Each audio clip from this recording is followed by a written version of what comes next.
Buenas tardes, doctora. Buenas tardes. Vamos a empezar la clase.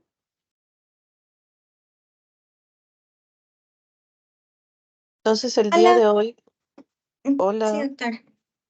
Sí, doctora, sí se ven sus diapositivas. el día de hoy toca realizar lo que es nervios craneales. Recordemos de manera general que la gran mayoría de los nervios craneales nacen en el tronco encefálico. Ya, el tronco encefálico va a tener tres estructuras: el mesencéfalo, lo que viene a ser el puente y lo que viene a ser el bulbo raquídeo médula oblonga. Sin embargo, hay dos nervios más bien que tienen su origen extracranealmente, que son el nervio olfatorio que nace en la lámina cribosa del hueso etmoides, en el bulbo olfatorio, y el nervio óptico, bueno, que ya saben que sus células están en una de las capas de la retina. Entonces, tenemos que definir que los nervios craneales van a ser aquellos que permitan una comunicación del encéfalo con el medio externo, y van a inervar diferentes estructuras. Tenemos 12 nervios craneales, ¿ya? Eh, por ejemplo, el 1 y el 2 nos va a permitir evaluar algunas zonas del cerebro. El 1, sobre todo el lóbulo frontal, y el 2, que es el nervio óptico, después ya que forma el quiasma, las radiaciones ópticas, pues va a inervar la zona occipital, también la zona parietal por las corrientes dorsales y la zona temporal, ¿no? Y ya netamente estructuras del tronco cerebral vendrían a estar los nervios craneales desde el tercero hasta el 12º, y el espinal, que nace en la parte superior de la médula espinal. Entonces aquí tenemos el nacimiento a nivel del mesencéfalo del tercer nervio craneal y cuarto nervio craneal. A nivel de lo que es el puente, el quinto nervio craneal, el sexto nervio craneal, el séptimo nervio craneal, el octavo, que justo nace en la unión del puente con el bulbo. Acá tenemos al noveno, al décimo, al 11º par y al 12º par, que es el hipogloso. Entonces, estos nervios van a tener diferentes funciones, funciones sensitivas, funciones motoras y funciones mixtas. Las sensitivas básicamente van a ser llevadas por el nervio olfatorio, que nos va a permitir diferenciar olores, el nervio óptico, que nos va a permitir diferenciar estímulos visuales, y el auditivo, pues, que nos va a permitir percibir emisiones sonoras. Los motores son el motor ocular común, el tercero, el cuarto, el sexto, el 11º y el noveno.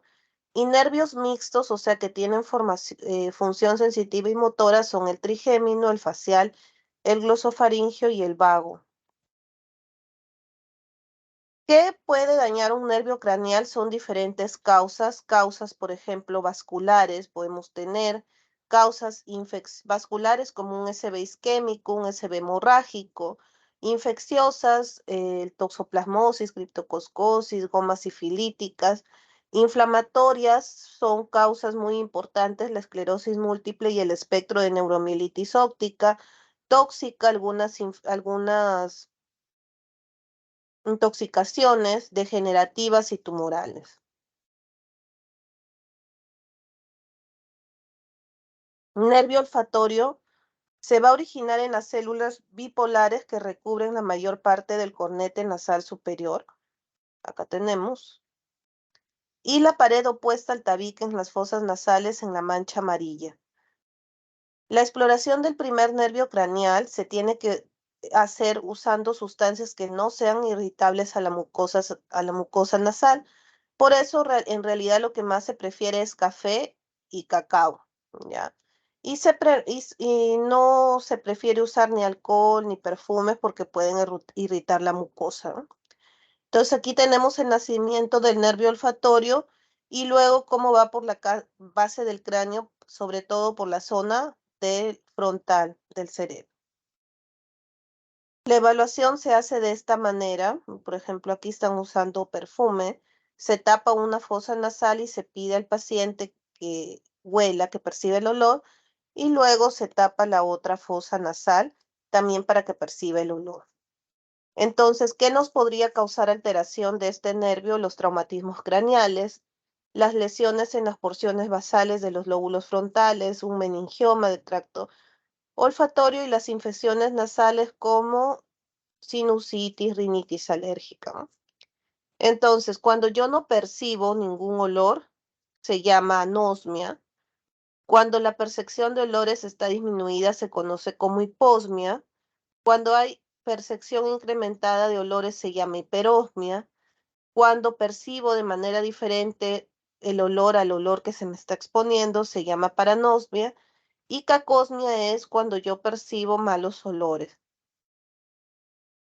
Otra alteración particular y específica es la presencia de alucinaciones olfativas, que consiste en la captación por el paciente de aromas no existentes. Y esta puede ser causa de auras de epilépticos, sobre todo en epilepsia del lóbulo temporal. El segundo nervio es el nervio óptico, que se va a originar en la capa de células ganglionares de la retina, siendo su origen aparente el ángulo anterior del quiasma óptico. Todo esto es la vía del nervio óptico, su origen, luego con la formación de tanto la zona temporal y la zona nasal. Las nasales se van a unir, forman el quiasma y hasta que llegan a la corteza visual primaria, ¿no? Entonces, el nervio óptico tiene una función netamente sensitiva, nos va a permitir discriminar el color. Para eso utilizamos las tablas de Ishihara, ¿ya? La agudeza visual también debe ser evaluada y es la capacidad de la retina para diferenciar estímulos que recibe. ¿Y cómo yo evalúo la agudeza visual? Primero la puedo evaluar con la tablilla de Snell. Segundo, utilizo lo que es visión cuenta dedos. Tercero, utilizo lo que es visión movimiento de la mano. Y cuarto, utilizo lo que es visión luz. Entonces, por ejemplo, también yo debo evaluar los campos visuales y la mianopsia debería ser la ceguera en la mitad de uno o dos campos visuales, las cuadrinopsias, ceguera en un cuadrante de los campos visuales, y escotomas son áreas ciegas o lagunas dentro de las áreas visuales. Yo puedo hacer mi evaluación de campos visuales, pero usando lo que es la campimetría, ¿eh? Entonces mi paciente debe estar sentado al frente y los ojos deben estar a la misma altura, debe identificar un punto fijo y el examinador va aproximando sus dedos índices en medio en movimiento desde un punto hacia afuera y hacia atrás, ¿no? La aproximación se hace en forma lenta y el paciente debe indicar el movimiento preciso en que comienza a ver los dedos, sin desviar la mirada. También es importante realizar el fondo de ojo. Por ejemplo, ayer una compañera de ustedes llevó su oftalmoscopio y pudimos ver fondo de ojo. Hay diferentes oftalmoscopios. Bueno, este es, por ejemplo, un Riester. Se utiliza un oftalmoscopio que permite ver la introducción de un haz de luz a través de la pupila. De preferencia, la pupila tiene que estar dilatada. El paciente debe mirar a la distancia tratando de no mover los ojos. El ojo derecho se examina con el ojo derecho del examinador, ¿ya? Y el izquierdo con el ojo izquierdo y la mano izquierda. Entonces, esto es lo que vamos a observar, ¿ya? Vamos a observar la zona nasal y la zona temporal, donde lo importante es ver la papila del nervio óptico, ver algunas arterias, porque bueno, nosotros no somos expertos, ¿no? Entonces lo que vemos son las papilas, las arterias y las venas. Las venas son más gruesas que las arterias. ¿Cuáles son las alteraciones del fondo del ojo? Son el edema de papila, donde a diferencia de acá que se ve la papila brillante, como se ve, bueno, ayer mi residente decía que se notaba como un Pac-Man, porque hay una hendidura aquí en la papila. Cuando hay edema del nervio óptico se observa una zona borrosa, ¿no? Bordes poco nítidos, ni siquiera se logra acá diferenciar las estructuras por el edema. Las arterias se ven adelgazadas y las venas se ven gruesas y tortuosas. ¿Cómo se ve la atrofia de la papila? Muestra una papila decolorada y pálida con bordes presentes. También se pueden observar lo que son las hemorragias retinianas, sobre todo en las etapas iniciales de la diabetes o finales de la hipertensión arterial, ¿eh? Acá se observa. Lo otro que podemos observar son exudados, son máculas blanquecinas, estas de acá grisáceas, de aspecto parecido al algodón, típicos de la hipertensión arterial. Existen además exudados duros, amarillentos, ver si estos exudados están agrupados o no, sobre todo en la diabetes e hipertensión arterial. El tercer nervio craneal es el motor ocular común, donde tenemos para evaluar el tercer nervio craneal hacer el examen pupilar, porque ya sabemos que el tercer nervio craneal tiene una función simpática y por lo cual hace que la pupila se constriña. Entonces, cuando vemos alteraciones del examen pupilar, bueno, la pupila pequeña, menos de 2 milímetros, se conoce como miosis, y midriasis es aquella pupila que mide más de 5 milímetros, ¿no? Entonces, esta es una pupila normal, una pupila miótica que mide menos de 2 milímetros, midriáticas más de 5 centímetros.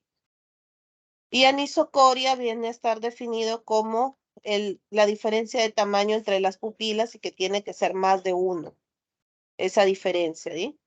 Aquí estamos viendo una pupila anisocórica. Una pupila midriática. Así como la anisocoria es la diferencia del tamaño de las pupilas y las causas pueden ser locales como una neuritis óptica o ya más extensivas neurológicamente una meningitis, también se conoce como discoria la pérdida de la regularidad del contorno pupilar, puede ser esta discordia congénica, alteración local como por ejemplo en un cuadro de una catarata o en el neurolupus, ¿eh? La pupila también puede presentar un color diferente, puede ser grisácea, blanquecina, negra, amarilla, y las causas son procesos diversos que afectan al cristalino, vitrio, retina. Acá tenemos, por ejemplo, una pupila netamente anisocórica, de la derecha midriática y la izquierda miótica. Los reflejos que nos permiten evaluar el tercer nervio craneal es el reflejo fotomotor, porque el hecho de llevar el haz luminoso lo ve el segundo nervio craneal, que es el óptico, y el tercero pues se encarga de la contracción de la pupila.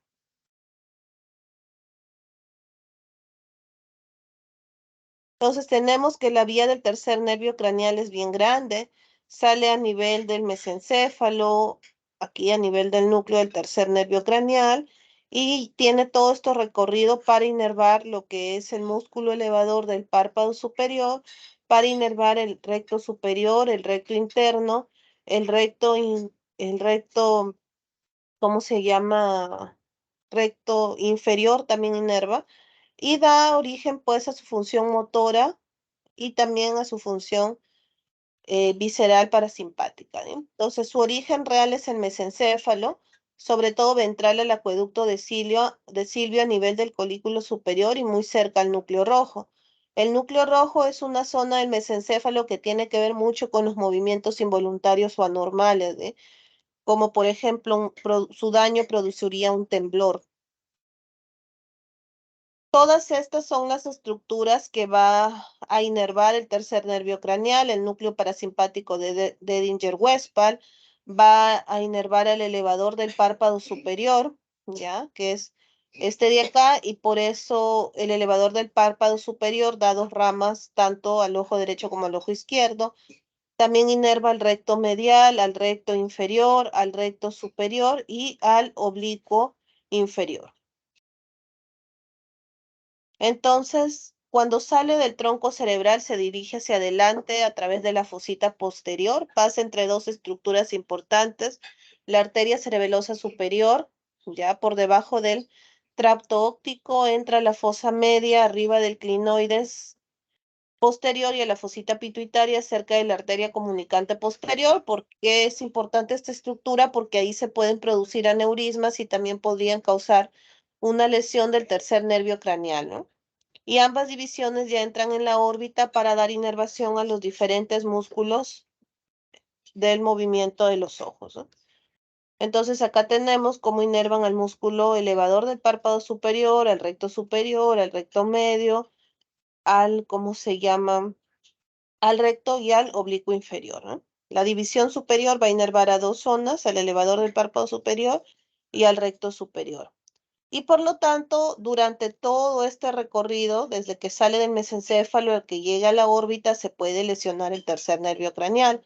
Si nosotros tenemos su lesión a nivel del mesencéfalo, se le llama parálisis del tercer nervio craneal nuclear y me va a provocar una parálisis nuclear del tercer nervio que me va a provocar paresia del recto superior contralateral y tosis palpebral. Si yo tengo una lesión a nivel fascicular, ya en esta zona, me van a producir una lesión solamente de un lado y signos neurológicos, ¿eh? La lesión a nivel de esta zona de la tercera me podría crear un síndrome de herniación incal y por lo tanto yo voy a tener una pupila dilatada y fija que se conoce como pupila de Hutchinson.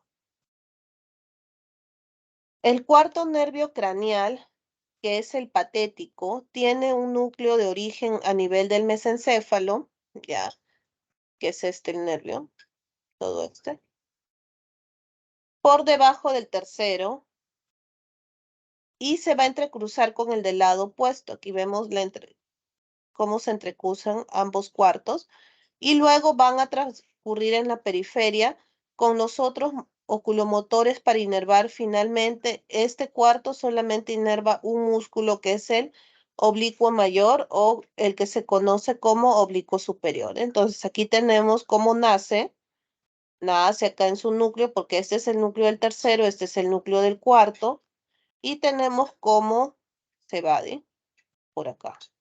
Y el del otro lado también cómo se va por allá. Entonces, los tres nervios craneales reciben el nombre de oculomotores porque van a tener a su cargo los movimientos oculares en distintas direcciones según el músculo que inerva. El patético es un nervio exclusivamente motor, lleva el globo ocular hacia abajo y hacia adentro, y una parálisis del cuarto nervio craneal, el paciente nos va a referir diplopia, y además un signo característico que consiste en la dificultad para bajar por las escaleras. En el examen físico se observa la cabeza desviada hacia abajo del lado afectado para contrarrestar la diplopía con el ojo desviado para arriba y afuera e imposibilidad de moverlo hacia abajo y hacia adentro. El quinto nervio es el nervio trigémino y va a presentar tres núcleos sensitivos bulboprotuberanciales y dos motores que van a estar netamente en la protuberancia, por cuya cara anterior va a emerger la raíz sensitiva, porque recuerden que el trigémino es el responsable de dar la inervación sensitiva a la cara y va a penetrar en el ganglio del Gasser del que se originan las tres ramas, ¿eh? La rama oftálmica, la rama maxilar superior y la rama maxilar inferior. La patología más frecuente que debemos conocer es la neuralgia al trigémino, y de esas ramas las más comprometidas son la oftálmica y la maxilar superior, y el paciente se va a quejar de un dolor terrible en esa zona de la cara que inclusive afecta los dientes y se hace retirar muchos dientes, inclusive el paciente, porque no localiza bien la zona dolorosa. El tratamiento de elección para la neuralgia al trigémino es la carbamazepina, y si no hay buena tolerancia se usa oscarbazepina, ¿no? Entonces, luego se va a unir la rama motora y finalmente se van a distribuir en la piel y mucosa también de la cara y en los músculos masticatorios que va a inervar el trigémino. Acá está el ganglio de Gasser y todas las ramas que originan el nervio trigémino.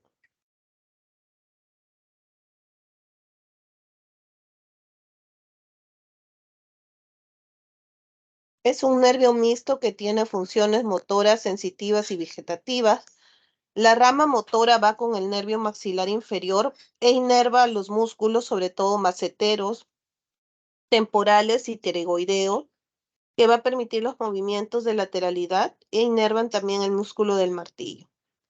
Respecto a su función sensitiva, tiene a cargo la sensibilidad en general de la cara, a excepción del pabellón auricular y el gonion, que van a estar eh, inervados por el facial, por el facial, digo, por la rama C1. Por su función vegetativa participa en la secreción de las lágrimas y la saliva. Ya, entonces acá tenemos de esta zona de la cara el nervio oftálmico, de esta zona de la cara el nervio maxilar superior, acá el maxilar inferior, todo es el trigémino y vemos que la zona del pabellón auricular y esta zonita sí la daba el facial, disculpen, y más bien esta zona ya de la cabeza la da la rama cervical C2 y la rama cervical C3. ¿Cómo podemos ver semiológicamente las manifestaciones básicas de consulta por afectación del nervio trigémino? Van a radicar en trastornos sensitivos de la cara, ya sean que no siente el paciente como una anestesia.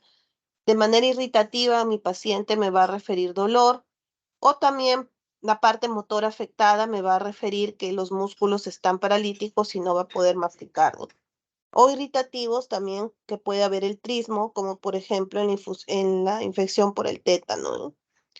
El examen físico va a consistir en el estudio de la sensibilidad de la cara, de los músculos masticatorios y los reflejos corneanos y maseterinos.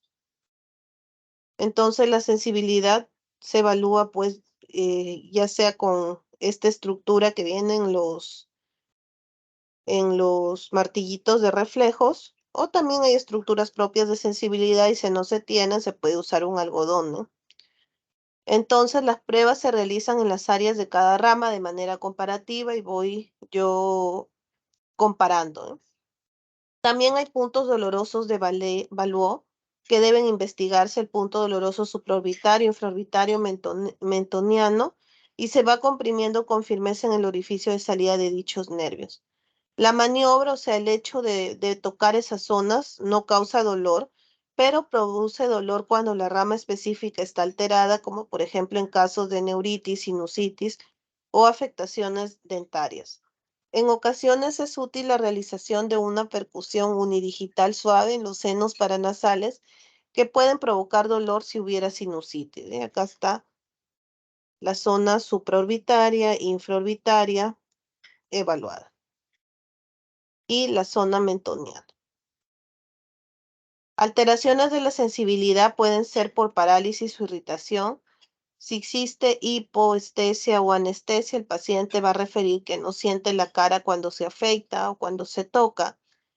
Una afectación muy característica es la neuralgia al trigémino, que produce crisis dolorosas paroxísticas desencadenadas espontáneamente, localizadas en toda la hemicara o en el área correspondiente a una rama del trigémino. La masticación se estudia la capacidad motora de la mandíbula. Se pide al paciente que cierre con fuerza la boca o muerda algo. También que realice movimientos acá como están de diducción y lateralidad, observando y palpando los músculos maceteros y temporales. Alteraciones de la masticación va a presentarse de distintos tipos, ya sea de parálisis o de irritación. Y el de parálisis va a tener dificultad o incapacidad de masticar normalmente. El trismo, que va a ser la contractura tónica de los músculos maceteros con posibilidad de abrir la boca en el tétanos. Y el pseudotrismo, cuando con un abrebocas de metal se puede vencer la contractura con dolor, sobre todo en los flemones amigdalianos y faringios y accesos dentarios o la angina puntácea. Esta es una cara típica de tétanos. El reflejo que se evalúa es el reflejo corneano, que consiste en el cierre del ojo por estimulación de la córnea y la vía aferente va a ser llevada por el quinto nervio craneal y el cierre del párpado, o sea, la vía eferente, por el séptimo nervio craneal. El reflejo maceterino, ¿qué es esto? El paciente con la boca entreabierta se percute en la zona mentoniana y esa percusión va a producir el cierre de la mandíbula. ¿Cómo sería la integración sindrómica? Lesiones periféricas.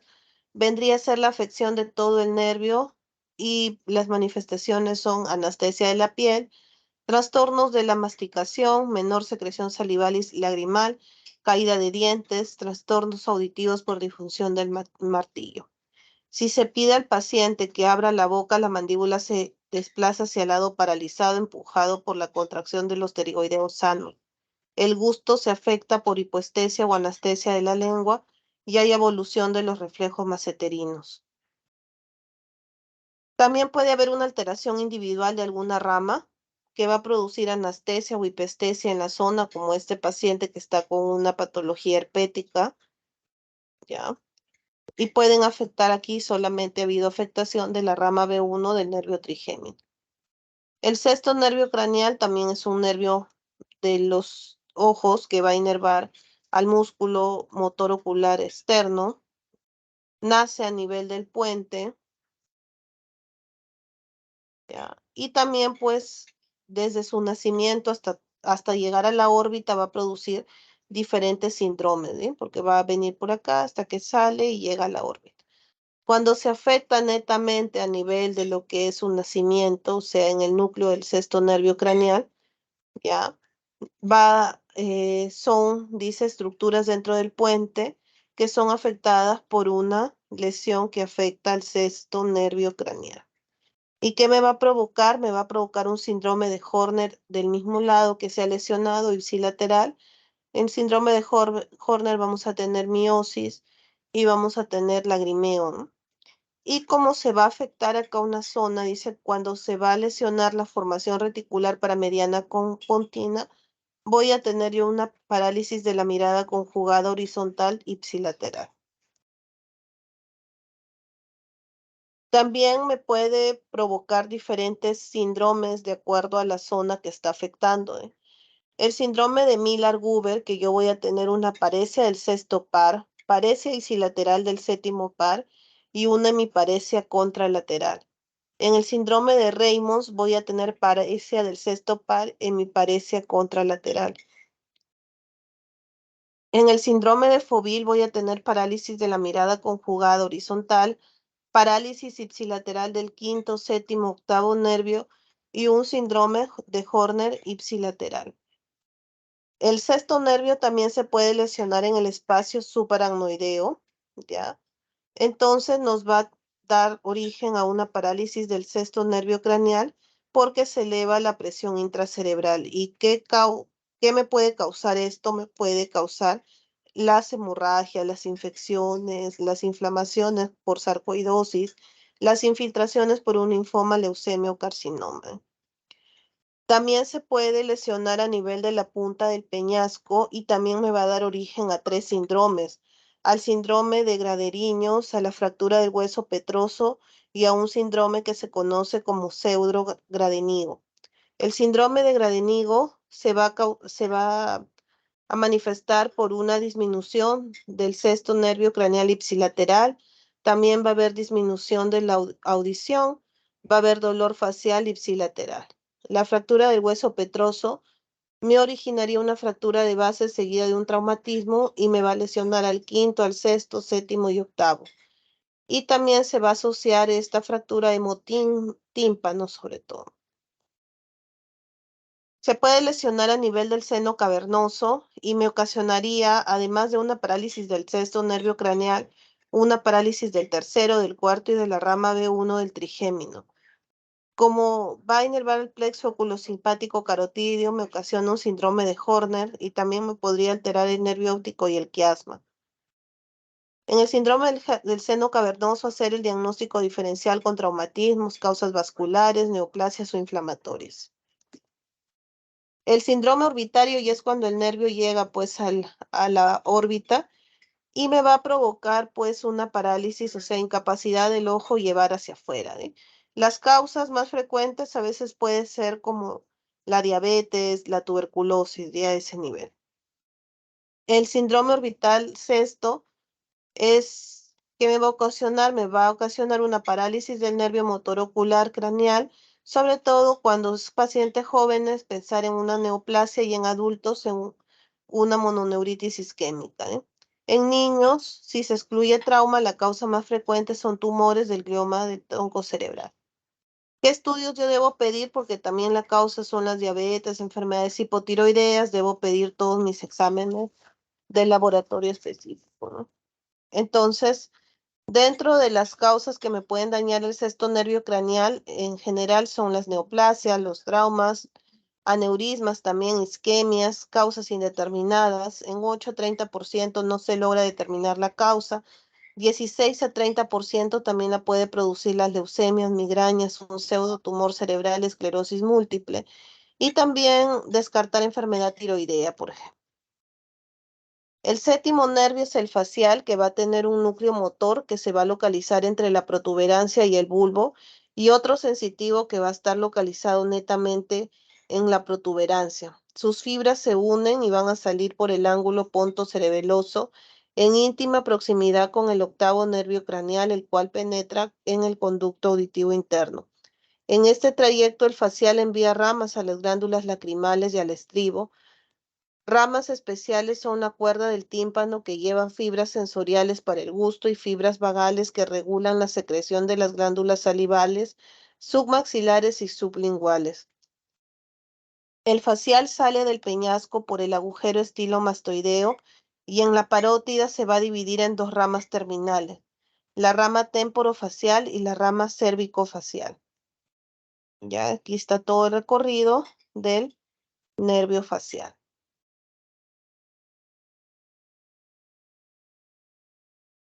Es un nervio mixto a predominio motor, va a inervar los músculos de la cara menos al elevador del párpado superior, que estaba elevado por el tercero.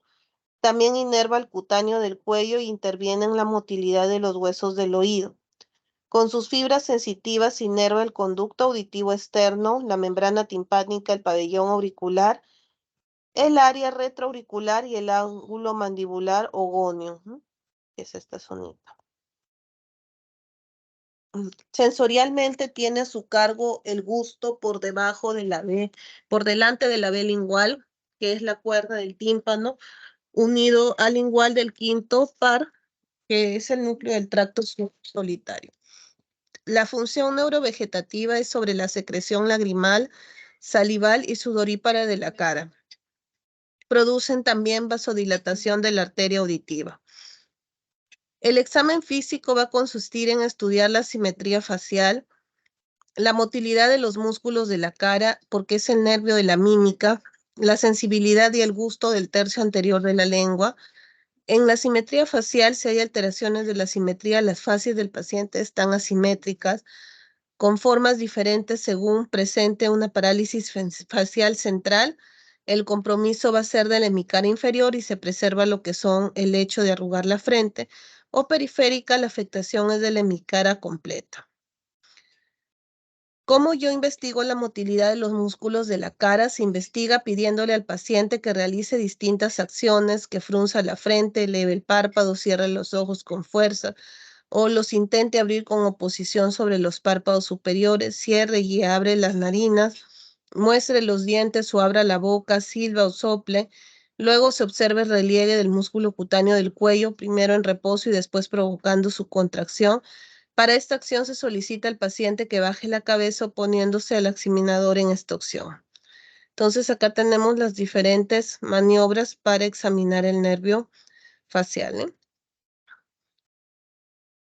¿Qué reflejos puede evaluar el corneal y el conjuntival? Porque la vía eferente la hace el facial al cerrar el párpado. El reflejo nasopalpebral, que va a consistir en el cierre de ambos ojos al percutir con el martillo en el límite nasal superior. El reflejo supraciliar, se produce el cierre del ojo al percutir unilateralmente una región supraciliar, ¿no? Acá tenemos el reflejo corneal, el reflejo supraciliar y el reflejo glabelar. En las alteraciones de los reflejos va a haber ausencia en las parálisis, por ejemplo. En el estudio del gusto no se hace de rutina, corresponde a la lengua por delante de la B lingual. Alteraciones del gusto tenemos de diferentes tipos, desde hipoegesia o ajuesia, tanto que va a ser la disminución. Ay, ¿qué pasó? Chicos, ¿sí se sigue viendo? Sí, doctora. Sí, doctora. Ah, ya. Es que me salió algo acá. Ya que es la disminución o evolución respectivamente del gusto en los 2/3 anteriores de la lengua, ¿eh? Existen otras alteraciones del gusto que vendrían a ser las siguientes, como alucinaciones gustativas o de percepción de los sabores sin tener nada en la boca, que son de causa psicogénita, o también debemos descartar auras epilépticas de la corteza parietal. Para Geuss Augusto, diferente al que corresponde, que estaría producida por una irritación cortical o trastornos psíquicos. Un segundo, chicas, creo que era porque se está acabando mi batería.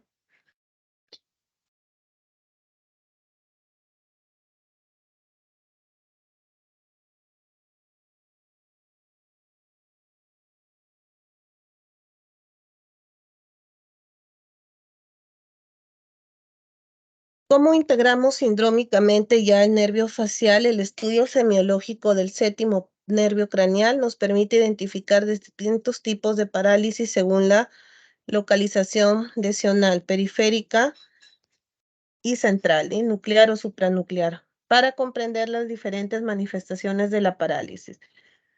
Se deben recordar las relaciones anatómicas y fisiológicas entre la zona superior e inferior del núcleo facial.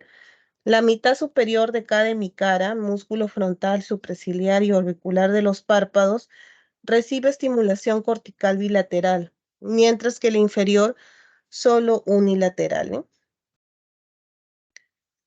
Entonces acá están los músculos de la mitad superior y los de la mitad inferior solo de un lado. Entonces la parálisis periférica o de Bell, yo voy a tener el compromiso de toda la hemicara. Esa es la diferencia con una parálisis facial central. Hay una ausencia de la capacidad de arrugar la frente, no se puede cerrar el ojo de ese lado, el surco nasogeniano no se ve pronunciado y si yo soplo también por ese lado, se va a eliminar el aire, ¿no? Mi paciente, por lo tanto, presenta simetría facial, lagoftalmos, epífora, cialorrea y el signo de Bell. Ese es el signo de Bell. La causa de una parálisis periférica es idiopática o viral, ¿no?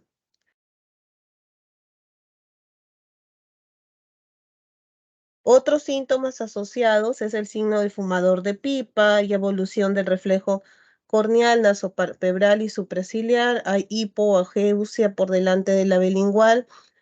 Hay disminución de la secreción salival. Hay hiperacusia dolorosa. Y diferenciar que, por ejemplo, cuando yo tengo una parálisis facial central, me va a dar un síndrome alterno, ¿no? Por ejemplo, acá voy a tener compromiso de la hemicara con una afectación de la motilidad del lado opuesto. Una parálisis facial central se afectan los músculos de la mitad inferior de la hemicara, dependiente del núcleo facial inferior afectado. Al examen físico de la hemicara superior del lado afectado se comprueba paresia del orbicular que produce un cierre más débil del ojo afectado. Si se ordena al paciente guiñar el ojo enfermo no puede hacerlo, se llama signo de Revilloy, pero sí se cierra cuando lo hacen ambos ojos. El reflejo corneal está presente en la hemicara inferior. La signalogia es similar a la parálisis periférica. Entonces, esta sería una parálisis facial periférica y esta es una parálisis facial central, ¿no? Porque solamente se afecta la hemicara inferior. El octavo nervio craneal es un nervio mixto, que es el vestíbulo coclear, o sea, hay dos nervios así. Y por lo tanto, ambos van a tener funciones diferentes. El nervio coclear lleva la audición y el nervio vestibular es importante para el equilibrio. El núcleo coclear es protuberancial, desde allí se conecta con la primera circunvalación temporal del hemisferio opuesto, que es el centro cortical de la audición, y el núcleo vestibular es vulvar. Desde allí parten fascículos hacia la médula, el mesencéfalo, cerebelo y corteza que mantienen en forma coordinada el equilibrio. Tenemos los núcleos, estos son los núcleos cocleares, dorsales y ventrales, ¿no? Y tenemos pues cómo se origina el nervio vestibular en el oído interno y pues va por todo el tronco. El nervio auditivo emerge del bulbo por debajo del séptimo par y penetra en el conducto auditivo interno, separándose en dos ramas. La rama coclear que se dirige al órgano de Corti, ¿ya? y la rama vestibular que se va a distribuir a lo que es el utrículo sáculo y conductos semicirculares, que es esta zona. El nervio coclear tiene a su cargo la percepción de los sonidos. La audición se canaliza por dos vías: aérea, capta sonidos que llegan por el conducto auditivo externo, tímpano y oído medio, y ósea son las vibraciones de los huesos del cráneo, y para eso se emplea el diapasón. El nervio vestibular está encargado, junto con la sensibilidad profunda, vista, corteza y cerebelo, de mantener el equilibrio, es decir, el estado de estabilidad corporal. La función específica del vestíbulo es informar sobre los movimientos del cuerpo y su orientación en el espacio.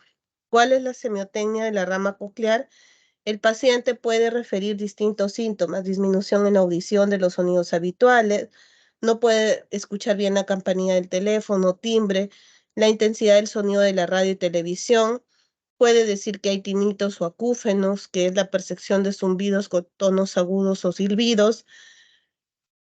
Hay alucinaciones auditivas, es decir, audición de sonidos inexistentes.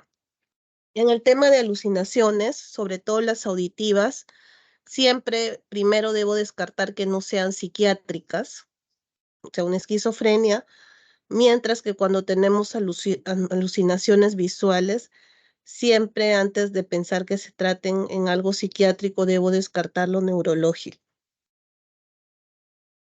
En el examen físico va a consistir básicamente en investigar la audición aérea y la ósea. La audición aérea se estudia en paciente con los ojos cerrados, haciéndole llegar ruidos como ahí el tic-tac de un reloj, el roce de las uñas o los dedos a distintas distancias, primero en un oído, luego en el otro. Para ya evaluar la audición ósea puedo utilizar el diapasón y puedo hacer las pruebas de Weber, Rinner y Swabash.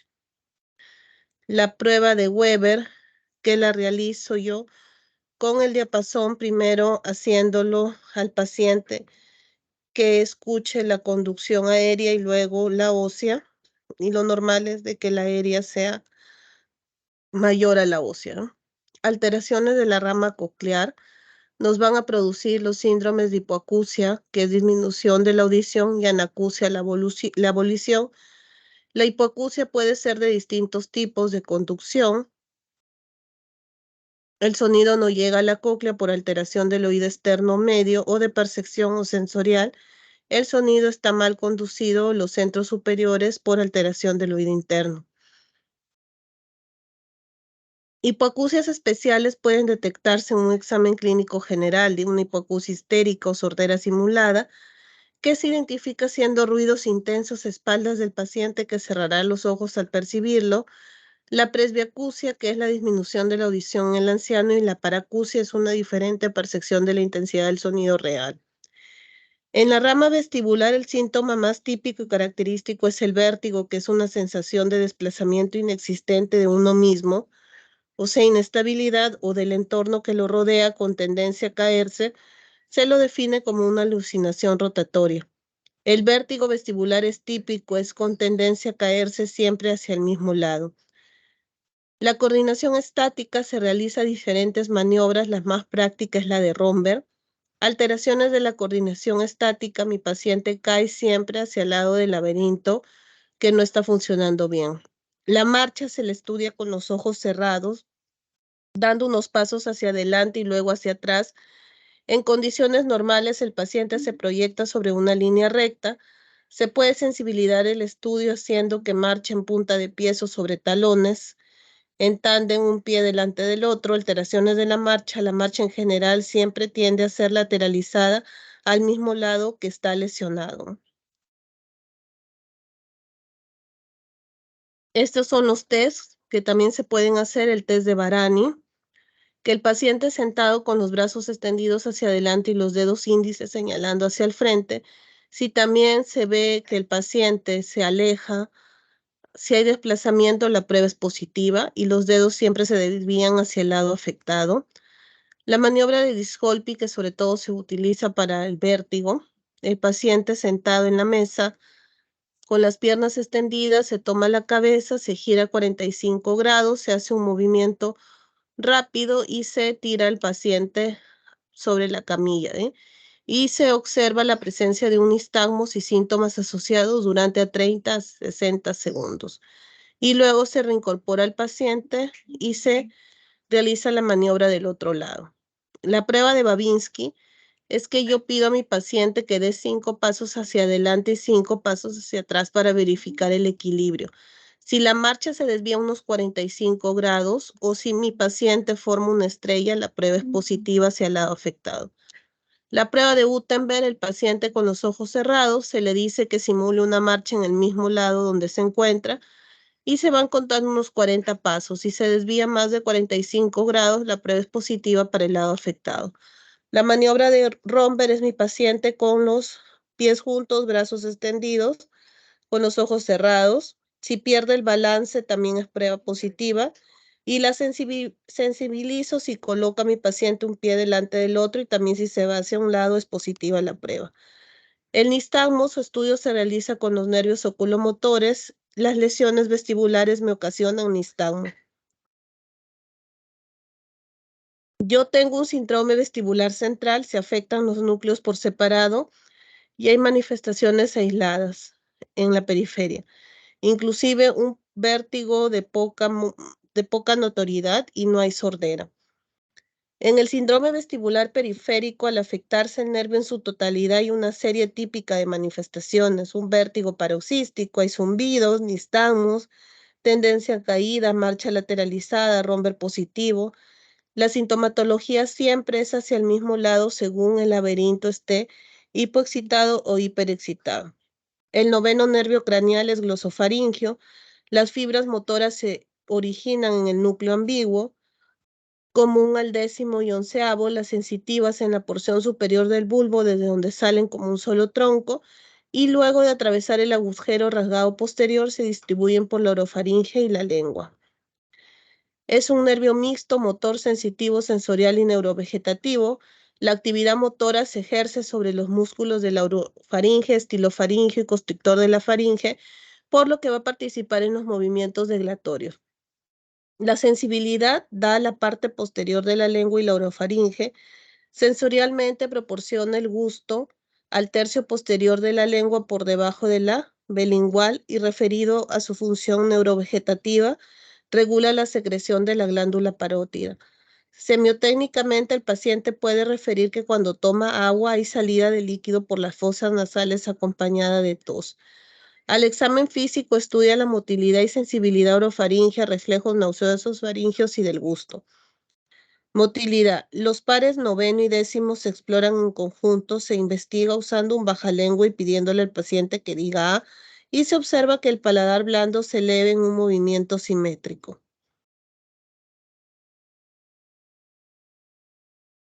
¿Cuándo va a estar alterada la motilidad? La parálisis del glosofaringeo va a presentar manifestaciones entremezcladas con los del décimo par, dificultad en el primer tiempo dilatorio, especialmente cuando el paciente ingiere líquido.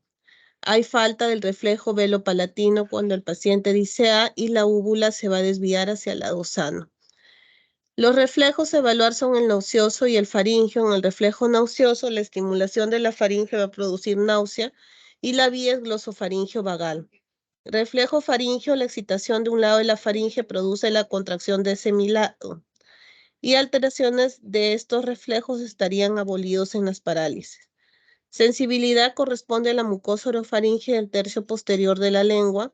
Alteraciones de la sensibilidad, la neuralgia del glosofaringeo es un cuadro caracterizado por aparición paroxística de dolor de la faringe y de la base de la lengua. Se inicia al tragar, hablar, masticar o reír. Son fulgurantes e intensos de duración variable y se acompañan de signos dependientes del décimo par. Y es un único dolor que se va a asociar a bradicardia. El gusto por detrás de la B lingual, el estudio y alteración son similares a las vistas para el séptimo par. El décimo par se origina en el núcleo del cuarto ventrículo, salen del bulbo y tienen un largo trayecto periférico, cuello, tórax, abdomen. En el cuello derramas sensitivas faringeas y sensitivas motoras para la laringe. Es un nervio mixto, sensitivo y motor para la faringe y laringe. Tiene a su cargo la motilidad de las cuerdas vocales, En lo neurovegetativo lleva la inervación parasimpática a los pulmones, corazón y tracto digestivo. Semiotecnia en un estudio clínico habitual, se abre la boca con un baja lengua pidiendo al paciente que diga y el velo del paladar se debe elevar en forma simétrica. Alteraciones del décimo par pueden haber parálisis laringea que se intuye por la presencia de disfonía y voz bitonal. En el estudio de la motilidad de la orofaringe se observa flacidez y caída del velo del paladar en el lado afectado. Si el paciente toma agua, hay salida de líquido por las fosas nasales acompañado de tos y el reflejo velo-palatino está ausente. El 11º paro espinal tiene su origen en estructuras propias o compartidas con el 10º paro ubicadas en la médula e inervan a los músculos esternocleidomastoideos y trapecio. Es un nervio motor, tiene a su cargo los movimientos del cuello y del hombro. Me permite elevar el hombro y mover hacia los lados, ¿no?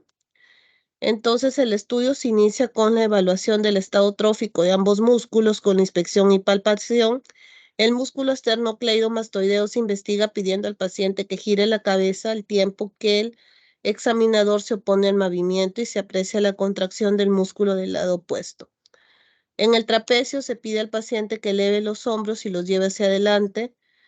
¿Qué me originaría una alteración del nervio espinal? Es la caída del hombro del lado enfermo y lateralización de la cabeza hacia el lado sano. Imposibilidad de levantar el hombro enfermo, de girar la cabeza. Alteración posicional de la escápula de ese lado. El músculo esternocleidomastoideo no se contrae cuando se rota la cabeza hacia el lado, hacia el otro lado. Puede haber hipetonía o atrofia marcada de ambos músculos.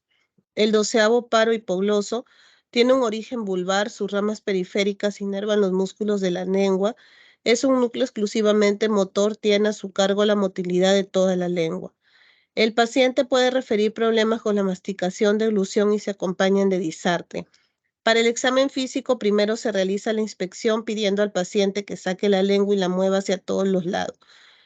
Luego se realiza la palpación que permite conocer el tono y el trofismo. Al final se pide empujar fuerte con la punta de la lengua a los carrillos para medir la fuerza lingual, ¿no? Ahí está cómo se inspecciona. Y la parálisis del hipogloso produce hemiatrofia, fasciculaciones y pérdida del tono muscular del lado afectado de la lengua.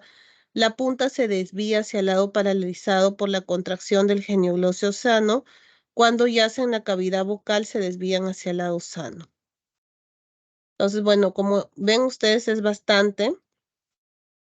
Aquí hay un resumen pequeñito de las causas de cada uno, como para que repasen. Y acá también hay una mnemotecnia, ¿eh? Oh, mamá, papá, traigo minifalda, ahora mis glúteos van a estar helados, ¿eh?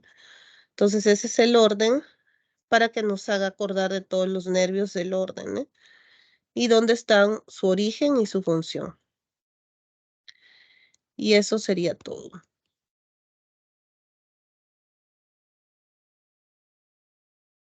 Delegada, ¿hoy día están todos? Porque veo Sí, menos. doctora, somos solo 9. Ah, ya. Porque el resto Somos ya... todos presentes. Ok, perfecto. Entonces, ¿tienen alguna duda del día de hoy? Bueno, tienen en realidad que repasar porque es un montón, ¿no? Es el tema más largo que hay y como el doctor ha dicho, el examen van a ser solo casos clínicos.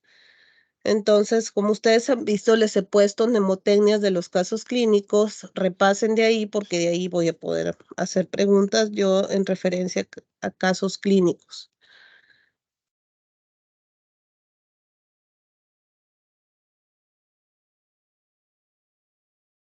Te voy a compartir las diapositivas. Sí, Aunque ya doctora, están ya las colgadas, subió ya, al Teams. ya las Sí, subí yo sí, al team. doctora. Ya, Sí. ya, entonces ahí nos quedamos.